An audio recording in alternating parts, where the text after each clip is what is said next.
हाँ तो ध्यान देंगे हम सब ने दृष्टि दोष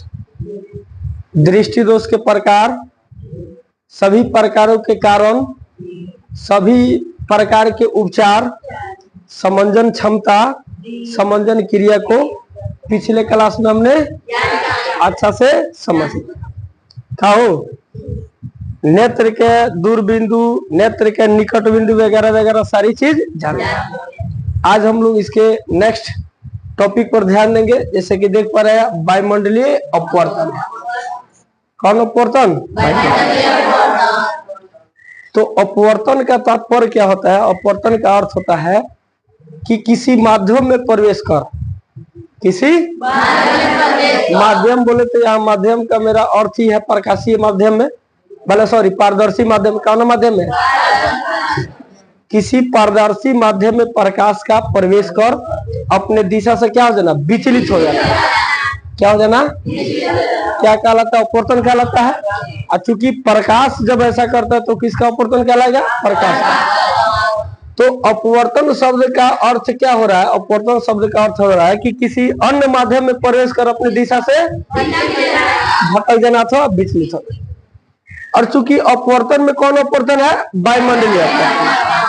अब वायुमंडलीय अपवर्तन से हम क्या समझते हैं? तो ध्यान देंगे प्रकाश का, किसका? वायुमंडल में अपवर्तन होना, किसका? प्रकाश का वायुमंडल में क्या होना? अपवर्तन होना। वायुमंडलीय अपवर्तन कहलाता है। कुछ बुझाया? नहीं बुझाया? चलिए अच्छा बात है, ध्यान देंगे हो। चूंकि हम जानते हैं, ठीक है, पारदर्शी माध्यम का हम सबको पता है। आज सभी पारदर्शी माध्यमों का प्रकाशीय घनत्व अलग अलग होता है। प्रकाशीय घनत्व, प्रकाशीय घनत्व क्या पता है ना?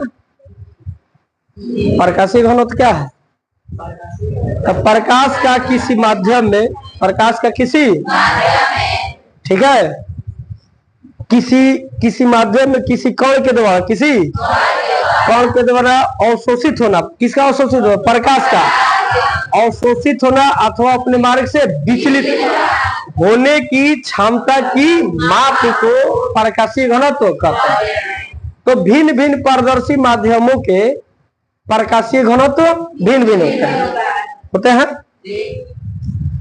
कहो अच्छा, जिसके वजह से भिन्न भिन्न माध्यमों में प्रकाश के जो गति होता है क्या होता है? भिन्न भिन्न होता है, अलग अलग। जैसे सुनभो, जैसे मान लेते हैं निर्वात में, कहा जी? निर्वात। तो निर्वात में प्रकाश के चाल 3 लाख किलोमीटर पर सेकेंड होता है। और निर्वात क्या जी? बिल्कुल खाली स्थान, जहां पर कुछ भी ना हो। जैसे अभी हम जहाँ खड़े हैं, मेरा हाथ जहाँ तैर रहा है, यहाँ कुछ है कि ना है? धूल कण है, गैस के छोटे छोटे कण है। तो क्या इसको हम निर्वात बोलेंगे? नहीं ना बोलेंगे। तो जैसे कि अब संजोग से ये पृथ्वी को आपको चित्र देखे, पृथ्वी हो गई। अब पृथ्वी के ऊपर ही जितने सारे देख रहे हैं, यहाँ से लेकर यहाँ तक, ये सारी पृथ्वी का क्या है? वायुमंडल है। ये पृथ्वी हो गई हमारी। और पृथ्वी के ऊपर देख रहे हैं सारी क्या है? अर्थात यहाँ तक पृथ्वी यदि है तो पृथ्वी के यहाँ तक वायु का क्या है? कण है, गैसों के कण पर। उसके ऊपर आप जाइएगा तो यहाँ किसी भी प्रकार के कण आपको देखने को नहीं। अर्थात ये है बिल्कुल खाली स्थान। और इसी बिल्कुल खाली स्थान को क्या बोलते हैं? निर्वात में। तो निर्वात में प्रकाश की चाल कितना होता हो? चूंकि निर्वात के तुलना में बहुत कम, बहुत वायुमंडल में भी प्रकाश का चाल होता है।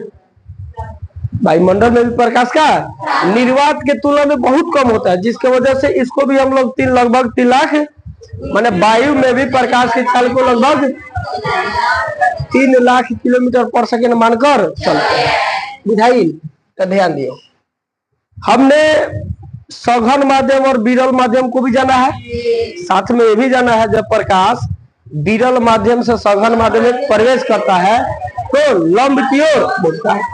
जैसा मुड़ता है, ध्यान देंगे, जैसे ये आपका हो गया वायु, क्या हुआ? और इसके जस्ट नीचे हमने एक कांच की सिल्ली रखा है, कांच के सिल्ली पारदर्शी है। और यहाँ से प्रकाश जाएगा तो क्या सीधे निकल जाएगा? नहीं। अब ये अपने दिशा से भटकेगा। अब जब यहाँ पर हम लंब डालते हैं तो देखिए तो ये प्रकाश लंब की ओर मुड़ा ना, आगे ना मुड़ा, कोई दिक्कत? तो उसी तरह देखा जाए तो निर्वात यहाँ ले लेते हैं, ये हो गया निर्वात और यह है पृथ्वी का वायुमंडल। चूंकि दोनों माध्यमों में प्रकाशीय घनत्व अलग अलग है, क्या हो निर्वात और वायुमंडल में किस पारदर्शी माध्यम का या किस माध्यम का प्रकाशीय घनत्व कम होगा? निर्वात का। किसका? निर्वात। क्लियर है? और वायुमंडल का प्रकाशीय घनत्व ज्यादा है, अर्थात निर्वात और वायु के तुलना में, निर्वात और वायु के तुलना में विरल माध्यम कौन है? निर्वात। और सघन माध्यम कौन है? वायुमंडल, है ना।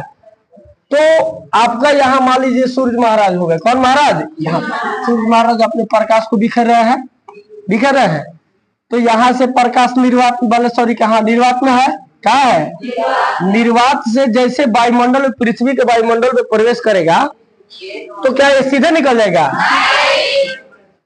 मुड़ेगा ना, विचलित होगा। तो देखिए तो यहाँ पर हम लंब डालेंगे, कहाँ डालेंगे? तो इस सीधे नहीं ना जाएगा, इस सीधे ना जाकर अपने दिशा से भटकेगा, भटकने का सवाल है। क्या हो? तो देखिए तो यहाँ भी प्रकाश का अपवर्तन हुआ कि ना हुआ? तो प्रकाश का अपवर्तन कहाँ हुआ? वायुमंडल में। कहाँ? यही वायुमंडल में प्रकाश के अपवर्तन को ही क्या कहा जाता है? वायुमंडलीय अपवर्तन कहा जाता है। अब जल में भी प्रकाश का अपवर्तन होता है, शीशा में भी होता है, तेल में भी होता है, जितने पारदर्शी माध्यम है सभी माध्यमों में प्रकाश का अपवर्तन होता है। तो प्रकाश के माध्यम यदि प्रकाश का अपवर्तन जल में भी हो रहा है, कहाँ? तो उसको भी हम वायुमंडलीय अपवर्तन बोल देंगे। किसको बोलेंगे जी? वायुमंडल में प्रकाश के अपवर्तन को वायुमंडलीय अपवर्तन कहते हैं। कहीं भी हो जाए तो हमारा वायुमंडलीय अपवर्तन नहीं होगा। समझ में आया? कोई दिक्कत? चलिए नेक्स्ट चलते हैं। तो हेडिंग में हम लोग देख रहे हैं यहाँ वायुमंडलीय अपवर्तन। कौन अपवर्तन हो? वायुमंडलीय। क्लियर हुआ? अब वायुमंडलीय अपवर्तन क्या हमने जाना, कोई दिक्कत नहीं। अब देखते हैं यहाँ तारों का टिमटिमाना। जैसे कि मैंने शुरू में आप सबसे बोला था कि हमने पाठ 2 को पढ़ा, पाठ 3 को पढ़ा, मतलब पाठ 1 को पढ़ा, क्यों? ताकि ये पाठ 2 में जो चीजें वो बहुत अच्छे से समझ में आ जाए, अब पाठ 3 में जो चीजें है बहुत अच्छे से समझ में आ जाए, इसलिए हमने उसको पढ़ा। ठीक है, तो जैसे देखते हैं यहाँ लिखा है तारों के टिमटिमाना। तो तारे टिमटिमाते हैं, आप सबको पता है? तो तारों का टिमटिमाने का अर्थ क्या हुआ? हम कब समझते हैं कि तारे टिमटिमा रहे हैं? कब समझते हैं? मतलब किस तारों का टिमटिमाना किसे कहा जाता है? तो तारों के प्रकाश का, तारों के लुक झुक करना, कमोबेश आना, तारों से प्रकाश का हमारे रेटिना तक कमोबेश आना, जब लुक झुक करता है तब ना उसको बोलते हैं कि तारे टिमटिमा रहे हैं। समझ में आया? तो तारे के टिमटिमाना किसे कहते हैं, या तारे के टिमटिमाना से हम क्या समझते हैं, या उसका तात्पर्य क्या हुआ, या उसका अभिप्राय क्या हुआ?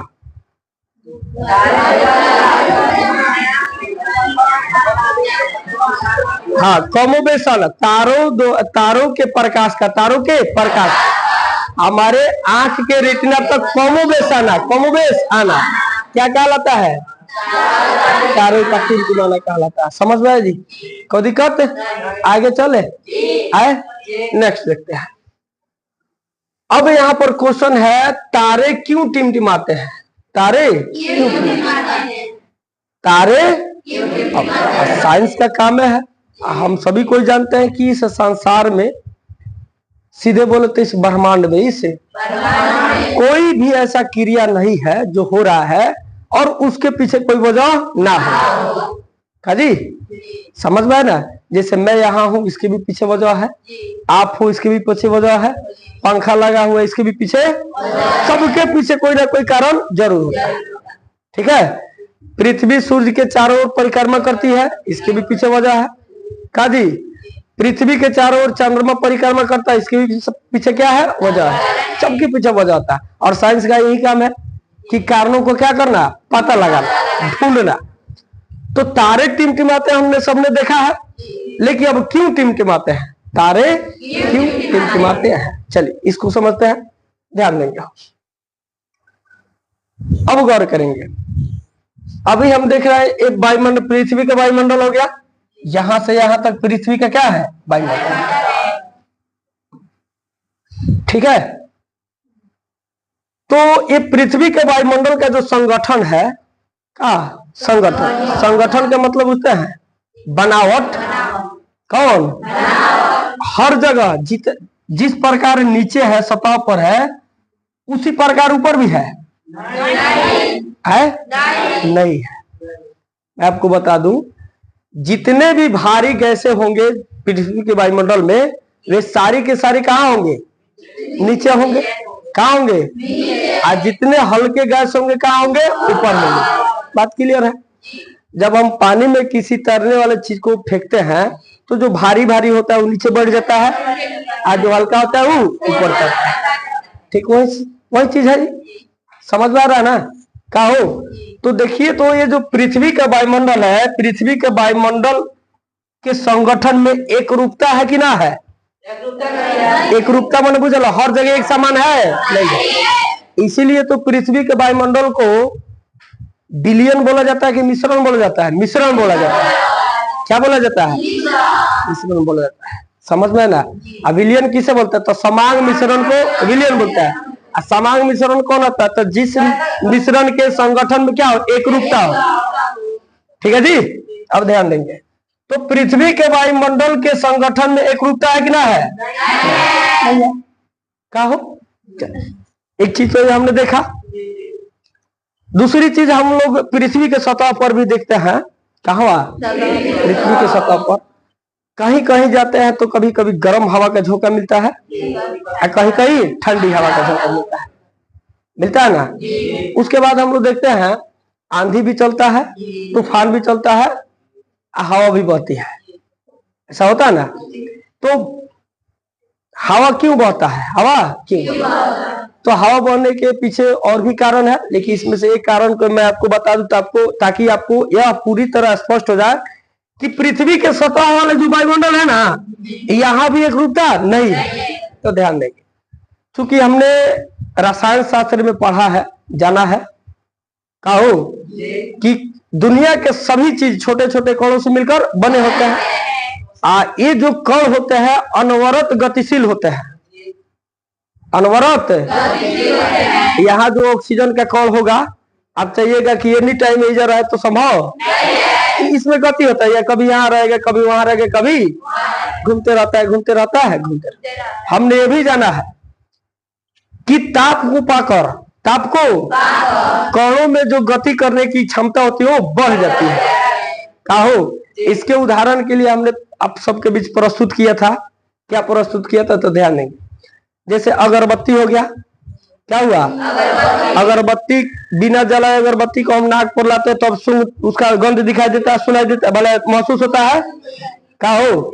लेकिन जैसे ही हम उसको बाहर देते हैं, क्या करते हैं, तो जिस कमरा में रहता है उस पूरा कमरा के कहीं भी आप रहेगा तो उसका गंध, क्या हो। चूंकि वही अगरबत्ती तो वही है, जलने के बाद उसके गंध चारों ओर इसलिए फैल गया क्योंकि उसके जो कण है उसको गर्मी मिल गया, क्या मिल गया, ताप मिल गया।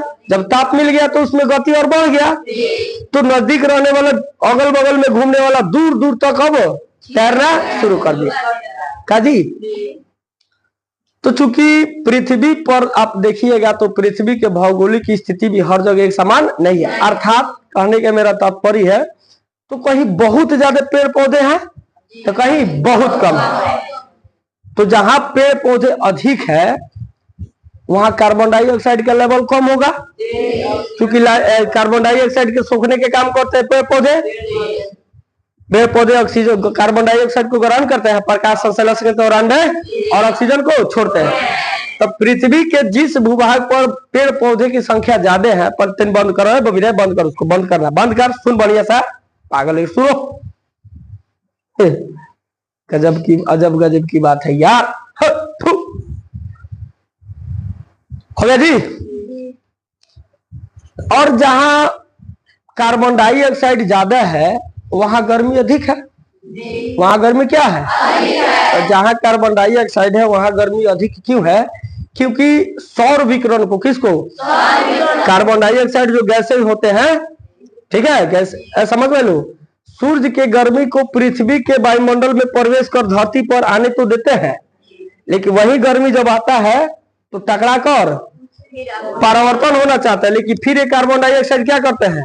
उसको रिटर्न कर देते हैं। कहा? समझ में आई? जैसे पृथ्वी हो गया तो पृथ्वी हो गई, यहाँ देखिए, यहाँ जैसे मान लेते हैं कार्बन डाइऑक्साइड अधिक है और यहाँ कार्बन डाइऑक्साइड कम है। क्या है? कम है। ध्यान दियो। तो सूर्य के प्रकाश मान लो, हालांकि है तो चंद्रमा, लेकिन मान लेते हैं क्या है? सूर्य है। तो सूर्य के प्रकाश यहाँ क्या हुआ? जहाँ कार्बन डाइऑक्साइड इसको अधिक है ना, तो इसको धरती पर आने तो दिया, धरती के सतह पर टकरा कर फिर भागना, परावर्तित होना चाहता है, लेकिन कार्बन डाइऑक्साइड फिर इसको क्या करता है? मोड़कर फिर धरती के सतह पर भेज देते हैं, जिसके वजह से जहां कार्बन डाइऑक्साइड की संख्या अधिक होता है वहां पर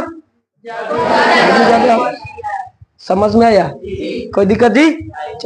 हो गया जी? अब देखते हैं। तो जहां गर्मी ज्यादा है, जहां गर्मी वहां के जो वायु के कण है वो गर्म होंगे। जब गर्म होंगे तो उसमें गति अबे करेगा, गर्म होकर चीजें कहाँ उड़ते हैं? ऊपर भागते हैं।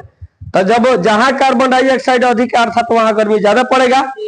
का हो? जब ज्यादा गर्मी पड़ेगा तो अब वहां के जो गैस के कणे होती हैं, ठीक है, गैस के कणे अब वहां से भागना शुरू कर देंगे। जब वहां से भागेंगे तो वहां बिल्कुल खाली स्थान पड़ जाएगा। कैसा स्थान पड़ेगा? अब जैसे ही वहां खाली स्थान पड़ जाता है वायु का, तो अब उसे निम्न दाब क्षेत्र बोला जाता है। कौन क्षेत्र? अब उसको भरने के लिए, उसको दूर से हवाएं तेज से चलती है। समझ में आई लो? आए? तो हमने ये देखा कि पृथ्वी के सतह पर, पृथ्वी के सतह पर भी वायु के जो संगठन है उसमें क्या है? भिन्नता है। क्या है? भिन्नता है। समझ में आया? तो पृथ्वी के सतह पर जहां बिल्कुल खाली स्थान है अर्थात वहां प्रकाशीय घनत्व तो कम है, आए? और जहां ज्यादा वायु है, जहां ठंडी है, वहां प्रकाशीय घनत्व तो क्या है? ज्यादा है। अगिना है? क्या है? कम कहाँ बोला जाता है? प्रकाशीय घनत्व का परिभाषा कम कहाँ बोला जाता है? प्रकाशीय घनत्व कम कहाँ बोलेंगे? तो जिस माध्यम में, जिस प्रकाश के अवशोषित करने की क्षमता कम हो अथवा प्रकाश के मोड़ने की क्षमता कम हो, उसी को ना कम बोलेंगे हम। ठीक है जी? तो जहां वायु, जहां पर वायु के कण कम है अर्थात जहां निम्न दाब क्षेत्र है, जहां वहां का प्रकाशीय घनत्व तो क्या होगा? कम होगा। और जहां उच्च दाब क्षेत्र है, कैसा क्षेत्र है, वहां प्रकाशीय घनत्व तो क्या होगा? ज्यादा होगा। होगा ना? तो हम देखें कि पृथ्वी के सतह पर भी, पृथ्वी के सतह पर भी प्रकाशीय घनत्व एक जैसा नहीं होता है। बात समझ में आया? तो जब प्रकाशीय घनत्व एक जैसा नहीं है अर्थात यहाँ भी देखें तो पृथ्वी के वायुमंडल में भी अलग अलग माध्यम उत्पन्न हो रहे हैं कि नहीं हो रहे हैं? ना भाई, ऐजा देखो, हेकरा नीचे लो तो प्रकाशीय घन बोले थी, यहाँ प्रकाशीय घनत्व कम बा, एक ऊपर देखो तो यहाँ गैस के कण बहुत ज्यादा बड़ा सब, गैस के कण प्रकाशीय घनत्व ये क्या बा? ज्यादा बा। फिर ऊपर बढ़ो तो हो सकता कि कम या ज्यादा हो सकता है। कम या ये समझ में लो? आए? तो पृथ्वी के वायुमंडल में देखो तो भिन्न भिन्न माध्यम भइल कि ना भइल? ना भइल? कहाँ बा? पृथ्वी के वायुमंडल में भिन्न भिन्न माध्यम।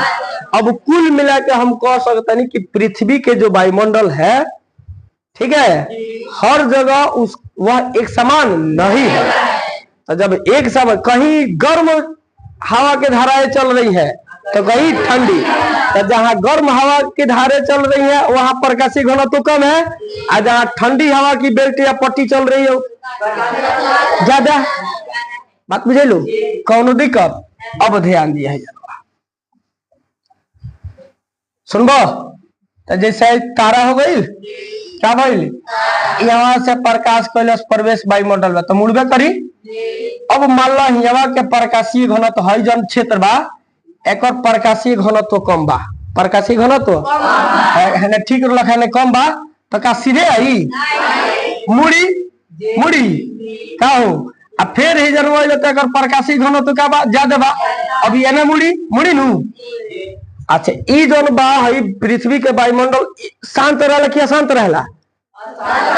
हवा एने से ओने ओने से एने से ओने समझ में लू तो कबो प्रकाश हैने आइल कबो हैने गइल कबो हैने आइल फिर मान के चलो कबो हैने मुड़ी कबो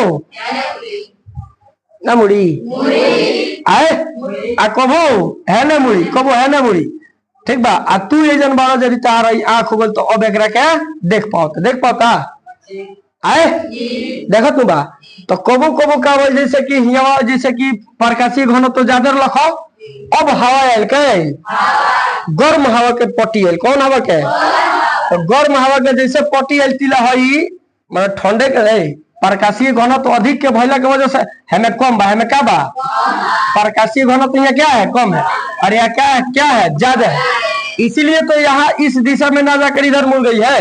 यदि दोनों के एक समान होता तो सीधे निकलता कौन क्या निकली प्रकाश।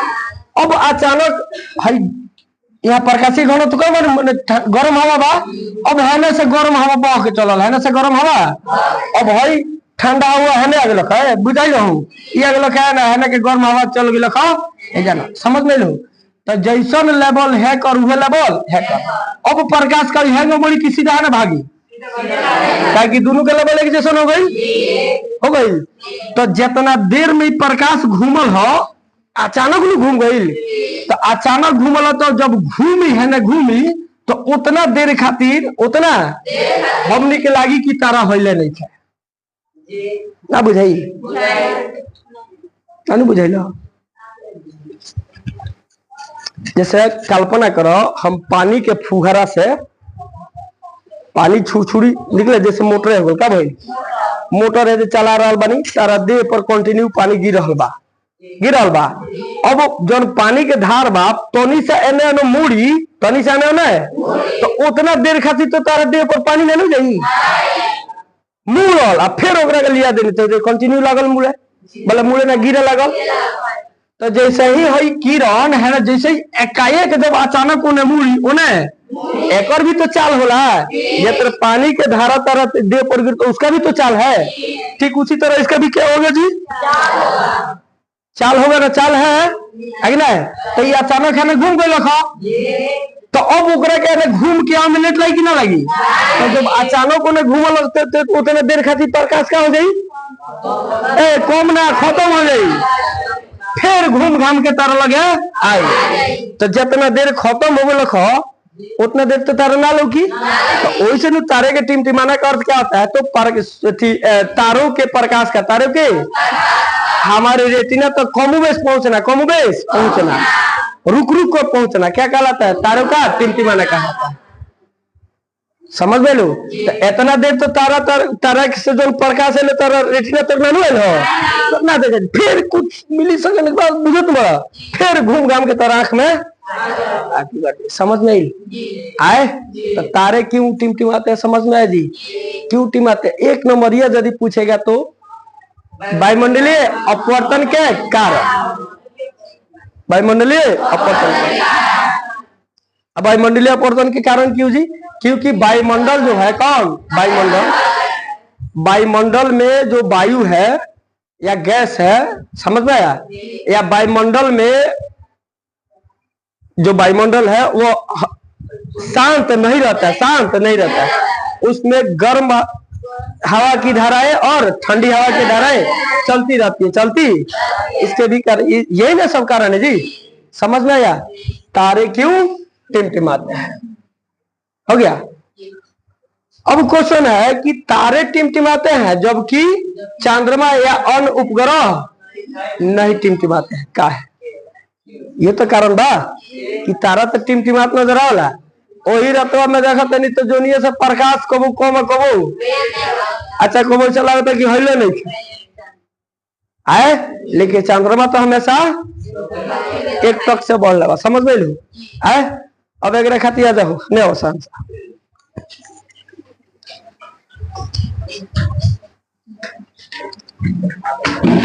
आगे चलो, होने चला।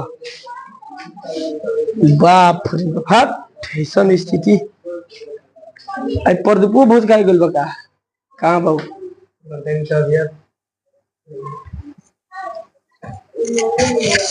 एक सेकंड। सुमितो अमित कहाँ बाबू बारात क्या कर बारात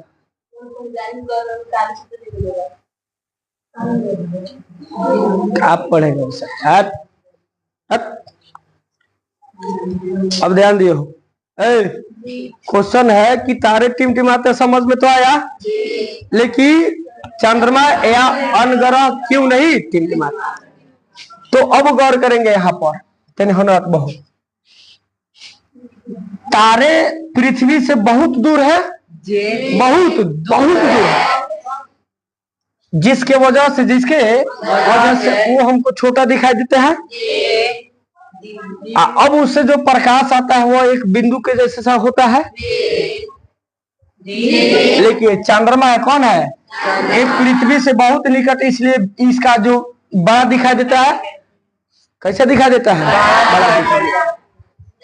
अर्थात कहो चंद्रमा को या अन्य ग्रह को पृथ्वी के निकट होने के कारण, निकट होने के वह विस्तार दिखाई देता है, बड़ा फैला हुआ दिखाई देता है।